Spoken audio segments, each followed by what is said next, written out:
ستایش خرد. کنون ای خردمند، وصف خرد بدین جایگه گفتن اندر خورد. کنون تا چه داری بیار از خرد، که گوش نیوشنده زو برخورد. خرد بهتر از هرچه ایزد بداد، ستایش خرد را به از راه داد. خرد رهنمای و خرد دلگشای، خرد دست گیرد به هر دو سرای.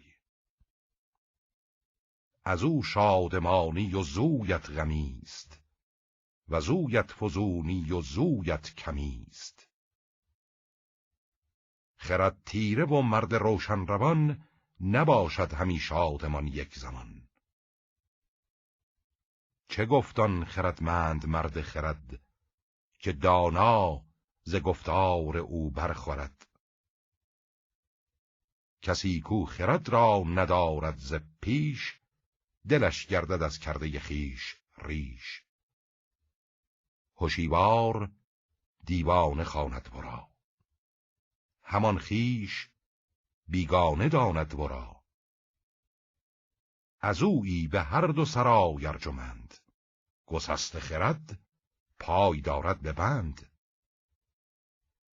خرد چشم جان است چون بنگری، تو بی چشم شادان جهان نسپری.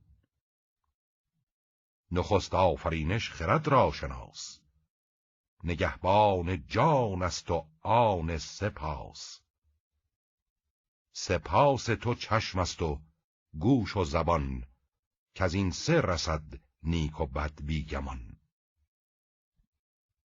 خرد را و جان را که یارد ستود، وگر من ستایم که یارد شنود. حکیما چو کس نیست گفتن چه سود، از این پس بگو کآفرینش چه بود.